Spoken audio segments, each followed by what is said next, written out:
Hello, everybody, and welcome to today's show. I'm your host, Zach Drew. And I'm Andrew Bellers. We really have a good show planned for you today. We try to plan good shows for you every week, actually. But this week really is. It's a show that you must listen to. You must understand what's coming down the pipeline. The creation of the DUSD, the digital US dollar. I believe that we can see something like this happen even within the year of 2022. And it is going to have just an incredible impact on your dollar. The magnitude cannot be overstated, and you must understand how to prepare for that. So we're going to be talking about the creation of the DUSD, the digital dollar, and its effect on your everyday life. Before I get started, I just want to give a quick shout out to, and we don't mention last names, but to Bob and Ruth Ann. Huge shout out to them. They became monthly partners this week at just an absolutely generous amount of $325 a month, which is just amazing. And like you know, it is the monthly recurring partners that are the backbone of what we do.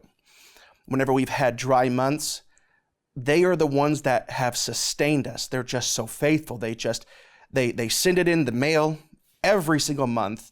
Or, you know, a lot of people, they will go to the website and they'll donate through either Tithe or PayPal, and they'll click that monthly recurring button. That is how we are sustained. That is how we can plan for the future.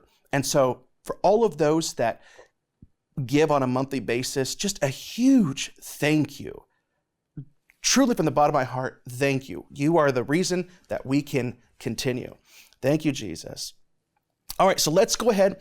We're going to start off like we always do. We're going to build the case, and it's going to get more and more intense. So let's just start off with an article that was released this week. It says this: bankers issue seismic warning. Bitcoin, Ethereum, BNB, Cardano, and XRP, which are all cryptocurrencies, by the way, could replace the dollar in just 5 years as crypto market price adds $1 trillion. So right now, as you're watching this, maybe it went down a little bit. Maybe it's substantially up. Who knows? But as of right now, Bitcoin is once again over $50,000 per coin. Meanwhile, double digits gains have been happening with other cryptocurrencies, helped the combined crypto market value climb to $2.1 trillion, up from $1.1 trillion just in July, a few months ago. Ahead of the last Bitcoin and crypto price surge higher, a poll of mostly banking executives found most think Bitcoin and digital assets, I think that's going to be the big one to focus in on actually, could replace fiat currencies like the US dollar within the next 5 to 10 years. What an astronomical statement. Yeah, it's a huge claim. Especially for something that's really not on a lot of people's radar. That's such a huge claim. It is, and it's going to take you by surprise. But like those that have been watching this show for 3 years, a lot of you have thanked us multiple times that nothing was on their radar, that the nightly news was not even talking about certain things. And we were talking about it here, sometimes 2, 3, 4, and 5 months before it was taking place. Yeah. We have our ear to the ground to listen, and we filter everything through the scriptures. The Lord lets us know what the times and seasons are going to be like before his return. And so I'm telling you, it is coming. I don't think it's going to be coming exactly like this, and I'll explain it to you in just a moment. But yeah, so 5 to 10 years, US dollar gone. What a huge statement. We uncovered several findings that illustrate a seismic shift in financial services resulting from the evolution of blockchain-based digital assets.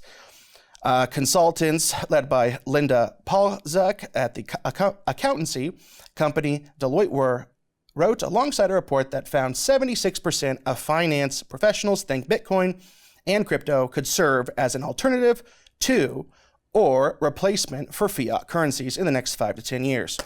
based on a poll of 1,300 different banking executives. Okay, so let's get into it. I do not believe, so let's establish what they said one more time. Cryptocurrency, primarily Bitcoin is what they're referring to, will replace the dollar potentially in the next 5 to 10 years and just destroy fiat currencies. I do not believe this will happen without a crash of the US dollar. Yet, I will say that this will happen one day, but not necessarily a cryptocurrency, rather a digital currency. There are some differences, but many things will have to transpire between now and then. And that is still a huge statement, and it will affect your dollar. So I need to preface this with a kind of a foundational opinion, once again, so that anybody that's watching for the first time on CTN, whether DirecTV, Dish Network, Comcast, cable, wherever you're watching, my worldview is taken from a historic premillennial standpoint, okay? I'm a premillennialist. I do believe that there will be a literal son of perdition antichrist that will come upon the scene, that the world will get much darker before he comes upon the scene, referred to as the time of sorrows or the birth pains, and that's Matthew chapter 24, 1 through 8. Yeah, basically, most of Revelation has not happened yet. We're still waiting for it to happen. Yes. And if you look at Matthew 24, which is kind of the index of the book of Revelation, we're somewhere in those first 8 verses, the time of sorrows before, even really before the Antichrist is revealed. But I do believe that he will be here, that he will be the sovereign over the world, and there will be a one world global system. And so this is my worldview. I believe the Antichrist will use a digital currency. I believe that. And now, so to control what the world buys and sells, and understand in the scriptures, remember it says that, every tribe, nation, and tongue, will bow down and worship him, because he is a antichrist, because we know that truly every tongue and every knee will bow to our King, Jesus Christ. But, it talks about how unless you've received a mark, you're not going to be able to buy and sell throughout the earth. The scriptures were not just written for one certain geographical location, it was for the world. So it's literally saying that people throughout the entire globe will not be able to buy or sell without control of this beast system and receiving a mark. So understand, how in the world can you do that with a fiat currency?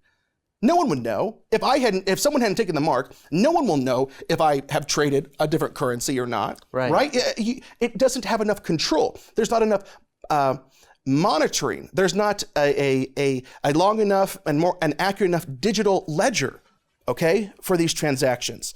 The only way that it could happen is through a digital currency. That's the only thing that can make it possible. And that way, everything that is spent, like I've said before, you can't give little Johnny $10 to mow the front yard without the government knowing. Right. So I believe a digital currency is coming, and I believe that it'll be coming likely within 2022, and oh my gosh, it will be Marxist, it will be woke redistribution of wealth, and also, there'll be incentives to get in on it early. We'll all be given bank accounts for this, and depending on your income bracket, the first wave, you might only be given 90% for every dollar, and those with that are oppressed in the community might receive 1.25 or 1.5 digital US dollars for every dollar they have. It is going to get wild, and I'm going to explain this to you in just a moment. You see, the ones that control the monetary systems of the world are absolutely anti-cryptocurrency, i.e. Bitcoin.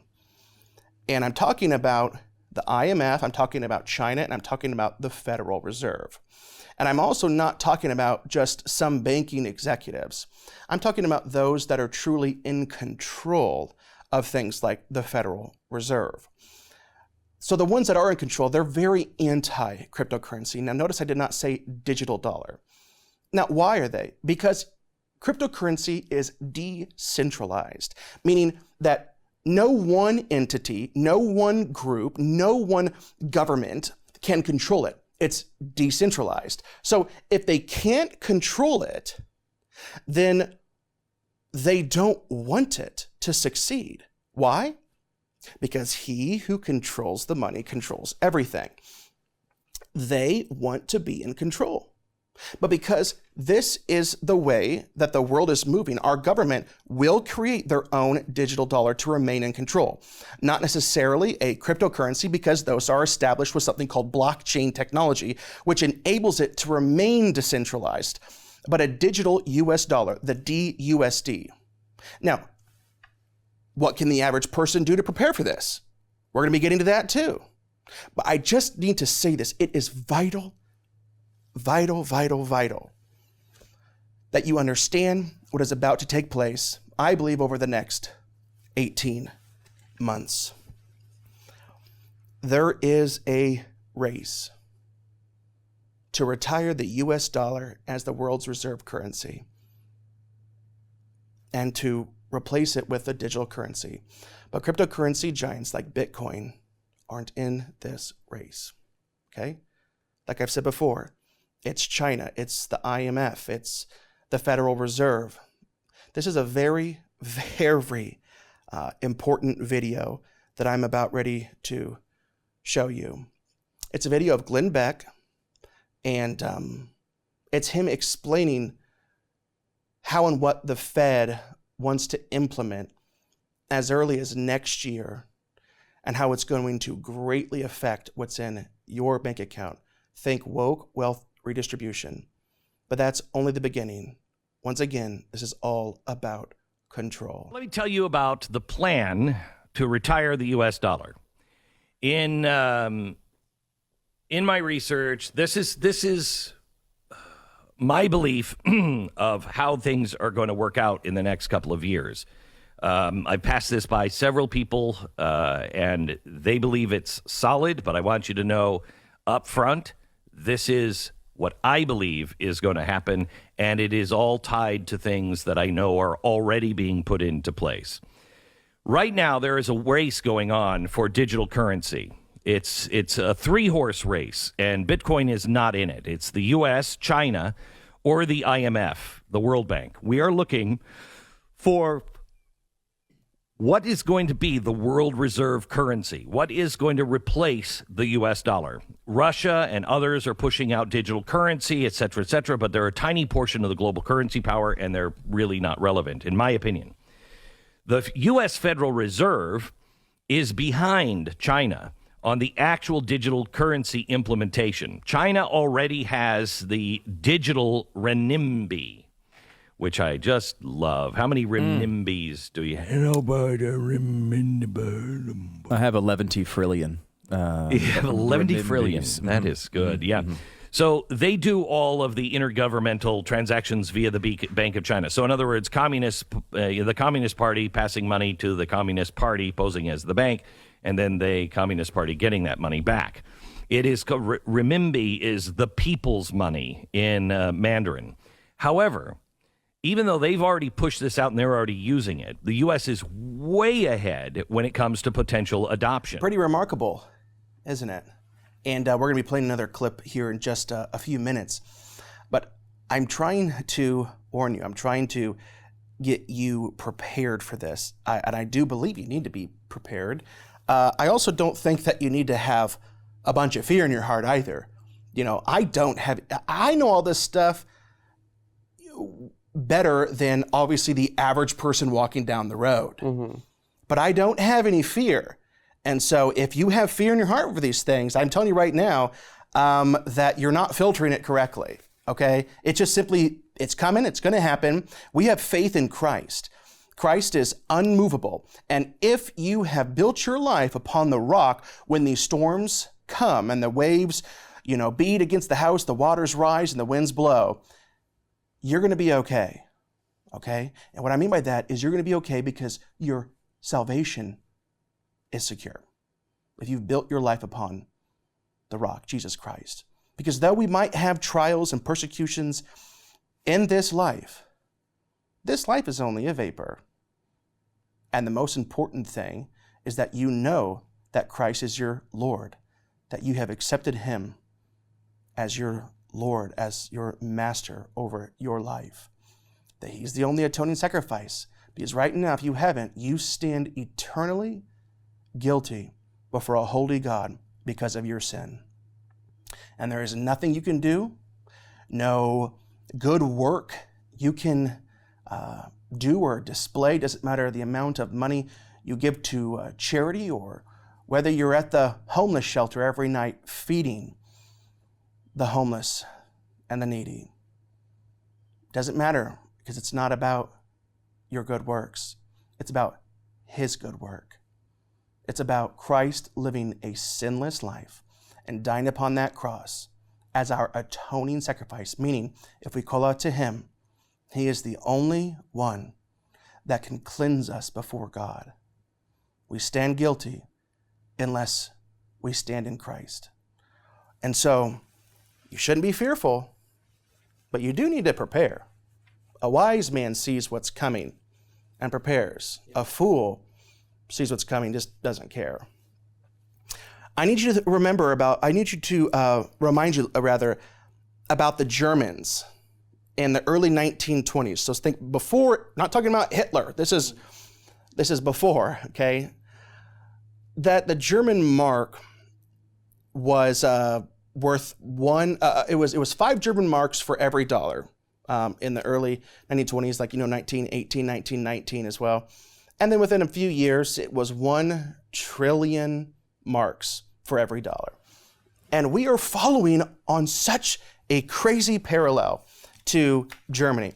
Now, I'm not going to read the whole article because I did it just a few weeks ago, but I'm just going to give you some quick highlights. The German hyperinflation of 1923.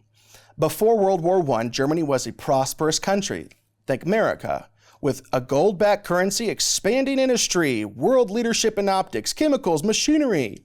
The German mark, the British shilling, the French franc, and the Italian lira all had about equal value. All were exchanged 4 or 5 to the dollar. That was in 1914. In 1923, at the most fevered moment of the German hyperinflation, the exchange rate between the dollar and the mark was 1 trillion marks to $1. And a wheelbarrow full of money would not even buy a newspaper. Most Germans were taken by surprise. Okay, well, America, Germans, right? Most Germans were taken by surprise by the financial tornado. They didn't see it coming. On June 24, 1922, right-wing fanatics assassinated Walter Rathenau. The nervous citizens of the Ruhr were already getting their money out of the currency and into real goods. So look at what the rich are doing. They seem to see it coming before most of us do. Mm-hmm. What are the rich doing in America? Let's look what they were doing in Germany. They were getting their money out of the currency and into real goods. Diamonds, works of art, safe real estate, anything they could touch, it could physical assets. Now, ordinary Germans began to get out of marks and into real goods. I mean, my goodness, the article says pianos were even bought by unmusical families. Sellers held back because the mark was worth less every day. The printing presses ran. And once they began to run, they were hard to stop. The price increases began to be dizzying. Menus in cafes could not be revised quickly enough. This is an interesting story. A student ordered a cup of coffee at a cafe, all right? The price on the menu was 5,000 marks for 1 cup of coffee. He had 2 cups. When the bill came, it was 14,000 marks. Well, what is it? 5,000 times 2, it should be 10,000. Mm-hmm. It was 14,000. He was told, if you want to save money and you want 2 cups of coffee, you should order them both at the same time. It illustrates how quickly the mark was rising. Did you know that 1 quarter, 25% of every dollar in circulation around the globe was created since COVID started? Unbelievable. It's unbelievable. The flight from currency that had begun with the buying of diamonds, gold, country houses, and antiques now extended to minor and almost useless items, bric-a-brac, like soap, hairpins, When the 1,000 billion mark note came out, few bothered to collect the change when they spent it. By November 1923, with $1 equal to 1 trillion marks, the breakdown was complete. You know what's interesting? There was another story that I believe I shared on one of our programs where they would say the teachers, and it was one specific teacher, but teachers did this, and a lot of people did it that, worked 9 to 5 jobs or whatever, that come Friday, the teacher was paid. And the moment she would receive her paycheck, she would sprint down the hallways, bust open the front doors of the school, and hand her check to somebody that was there waiting for her so that they could get to the bank as fast as they possibly could, get the money, and instantly buy every single physical asset that they could get their hands on, whether it was just soap or whether it was, if you had extra money, to buy things just of more, lasting value, gold, silver, what have you. But it was increasing at that type of rate. Because by the end of the day, it'd be worth half as much. Exactly. So that is not inflation. That is hyperinflation. But, and I didn't read all the article, but they were experiencing pretty interesting inflation in 1918, 1919, 1920, the type of inflation that America is experiencing right now. And I just want to keep this in mind. What does this mean for us today? God does seem to work in patterns and in cycles. It seems he deals with types and foreshadows all throughout Scripture.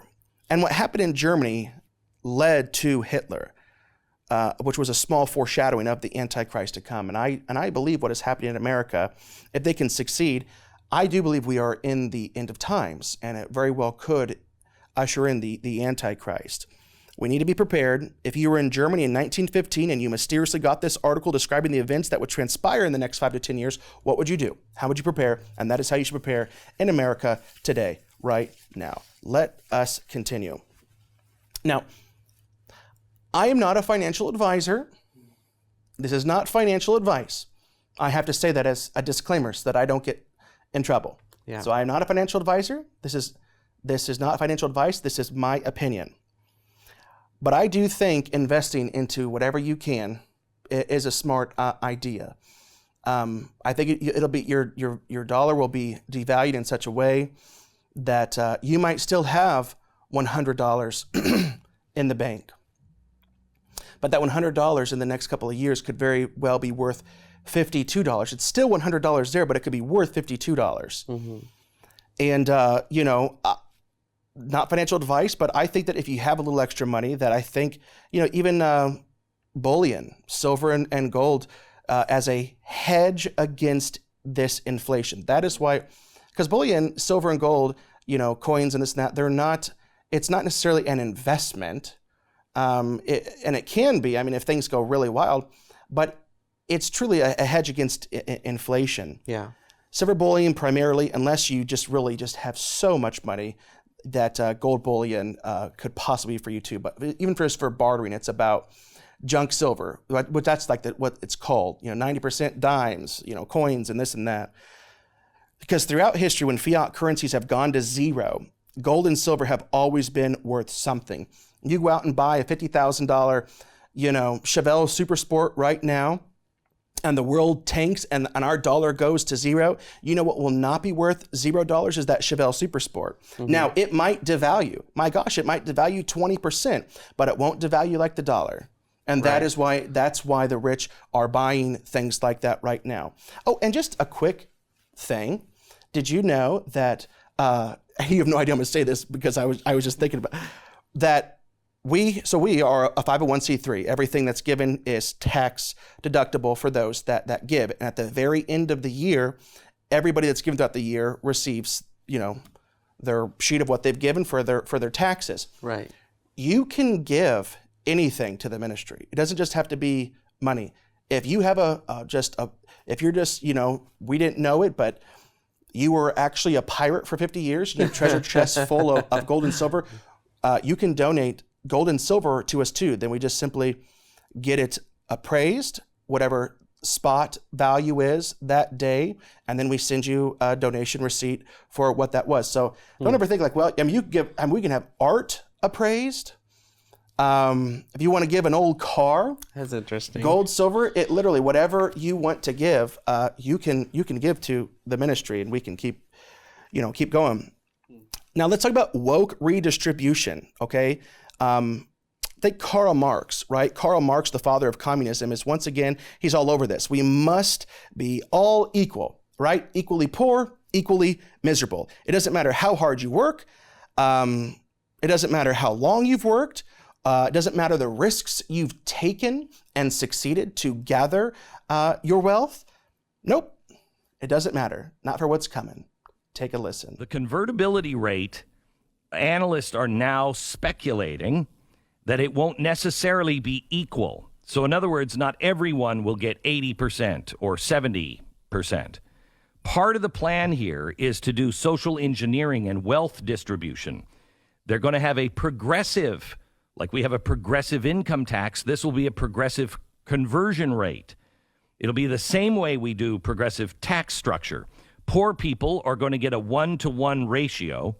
You might even, if you're one of the afflicted groups, get a 1 to 1.5 ratio, meaning you get 50 cents more for every dollar. And wealthy people could get a 0.5 to 1 conversion rate. So the more you have in U.S. dollars, it may be the less the digital U.S. dollar you'll receive in return. Wow. I really do hope that you're enjoying this show. I believe that this content is just so important today.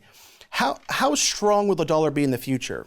Well, there are some questions that you're going to have to ask yourself. One being to filter, to get to your worldview. What are your thoughts on the future? Do you think things will progressively get worse or progressively get better? Where do you think America will be in 20 years? What do you feel will happen to the dollar between now and then? What do you feel? What's just your natural, what just comes out? Where do you feel the dollar will be between now and then? Like I said, do you feel, I already wrote this down. I said it, do you think you're going to get better or worse? The answers to those questions should affect your thoughts on things like physical assets. And that list is long, okay? Because it's basically anything that you can barter with. Yeah. It can be anything. It can be toilet paper. It doesn't matter. It can be, the list is just so long of divesting from the dollar and investing into things like that. It'll affect your thoughts on cryptocurrencies. It'll affect your thoughts on bullion, like silver and gold. And some will call cryptocurrency, and I do agree with them. I do not think long-term Antichrist system it will be the digital dollar. But there's a lot of things that will happen between now and then. And between now and then, I do believe that cryptocurrencies will take off. Yeah. I do believe that there will be a time where gold and silver does absolutely skyrocket. But long-term, I think that because digital currencies do not have to be on blockchain, meaning it does not have to be decentralized, meaning that because cryptocurrency cannot be owned by one group, one people, one country. It's decentralized. It's blockchain technology. But digital dollars are not on blockchain technology, so that a government can control it and monitor absolutely everything. And that's what I believe is coming. But I still think that cryptocurrency will skyrocket between now and then. And it's an insurance against dystopia, some have called it. Actually, this is a quote from a JP Morgan strategist. He says, quote, relative to any other asset class or portfolio hedge, cryptocurrencies would uniquely protect portfolios against a simultaneous loss of faith in a country's currency and its payment systems, because they are produced and they circulate outside conventional regulated channels, meaning the day that the dollar goes absolutely kaput, well, cryptocurrencies won't go absolutely kaput, meaning it really is insurance against a totally dystopian future, a dark futuristic future. It was also quoted in that article that cryptos are, well, here we go, insurance against dystopia. Some exposure to these assets could be always justified irrespective of liquidity and volatility concerns. So my translation if you have a dystopian view of the future, that's your worldview, like mine, where the value of the dollar wanes, then crypto is insurance against your, total financial collapse, I suppose. Your opinion of the rise or fall of the future crypto market should mirror your worldview. If it doesn't, then you don't understand the culture behind the crypto market. And if your worldview has you believing that the future looks more calm, more stable, relatively undisturbed, things are on the mend type of future, that worldview would suggest that the crypto market may actually decrease rather than increase. You understand, right? But if you hold a Christian worldview who filters current events through historic premillennialism, that standpoint, in which things will get progressively worse on the planet until Jesus physically rules and reigns on the earth for 1,000 years, that worldview will suggest things become more dystopian, unstable, quite disturbed, causing things like cryptocurrencies to become more stable.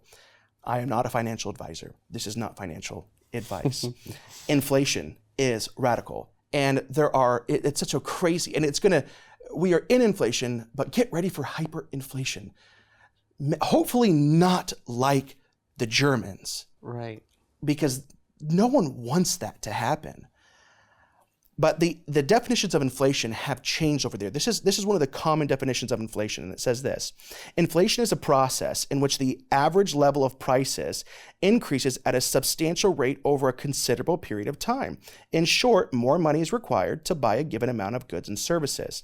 And that definition is misleading. To contrast that definition, let's look up the older definition. This is Webster's Unabridged Dictionary of English Language, 1957. Just a very subtle difference, but a powerful difference. Inflation is defined as an increase in the amount of currency in circulation.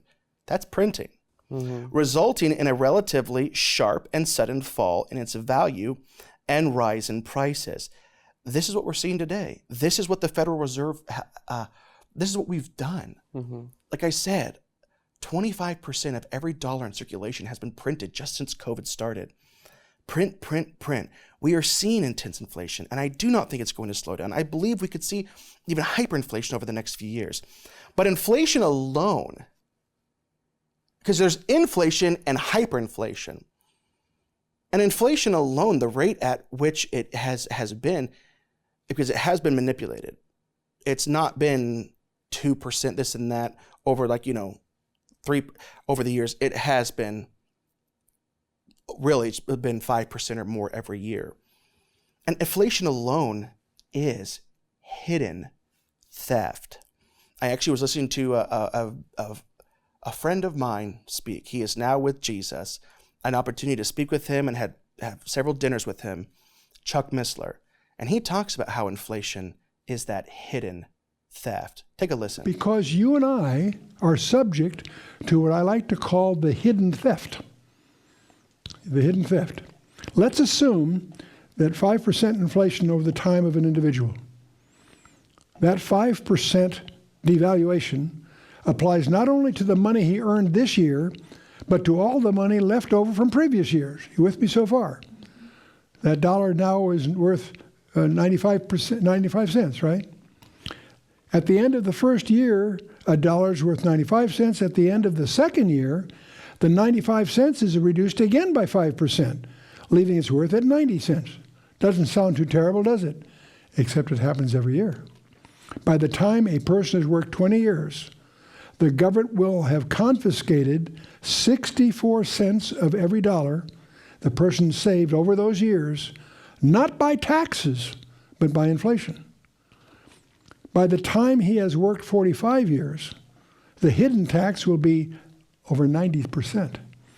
The government will take virtually everything a person saves over his entire lifetime, not counting the income taxes. See, the mathematics is subtle. That 0.95 is raised to a power of the years. If it's 45 years, you take the 45th power of 0.95, which turns out to leave you less than 9% from what you've earned over those 45 years. Subtle and very invisible. Let me read a couple of quotes to you. Money played the largest part in determining the course of history. None other than Karl Marx, the Communist Manifesto. Here's another quote from Baron Nathan Mayer de Rothschild. And you're very familiar with the Rothschilds, right? If you're not, well, then you're just not in reality. He said, "Let me issue and control a nation's money, and I care not who writes the laws." The Rothschilds have been in control of the world's money supply for more than 2 centuries.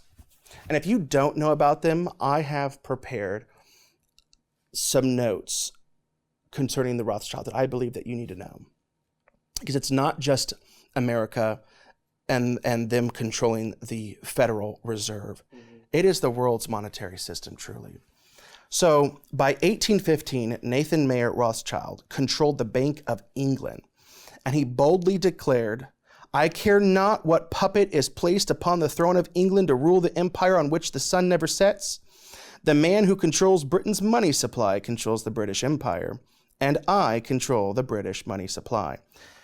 And this became the Rothschilds' family's mantra: control the world by controlling the world's money supply.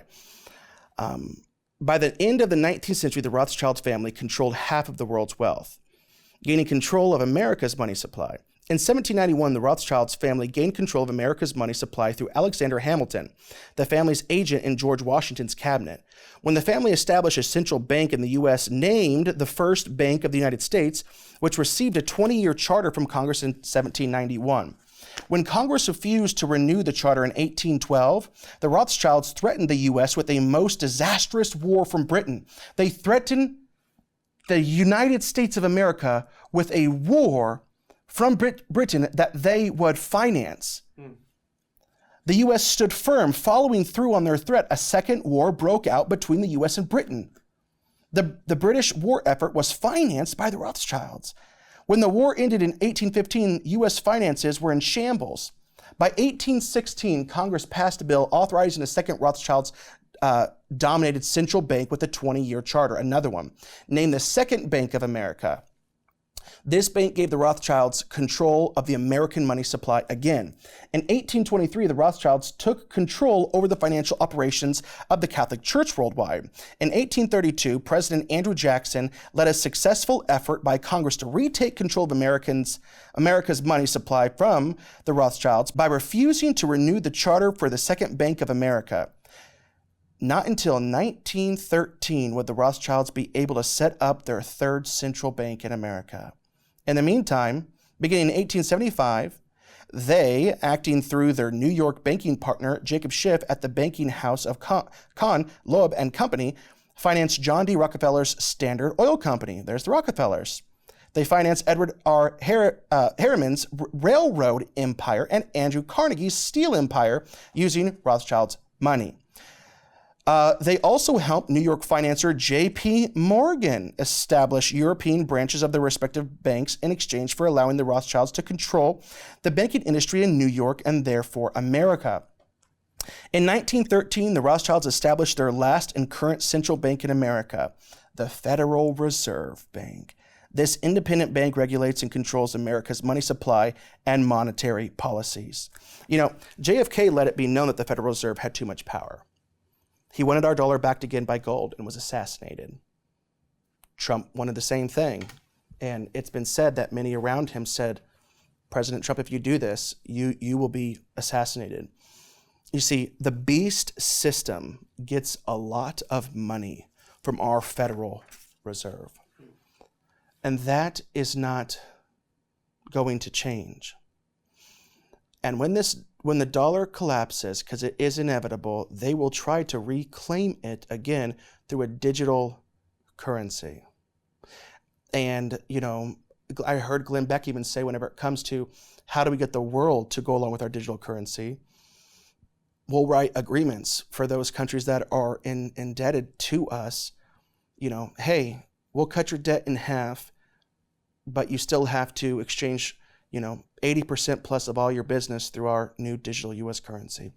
We're there, people. We are in the end of times, and you need to be prepared. Once again, if you're not involved in this ministry, please do so. Get involved. Go to the website, zachdrewshow.com. Click the bright orange donate button. You can give a one-time gift, or you can click the button to become a monthly recurring partner. You can also give at IGBY, which stands for I go before you. It's a promise that God gave to Joshua in Deuteronomy. And you can write us at IGBY, Zach True Show, at P.O. Box 797, Decatur, Illinois, 62525.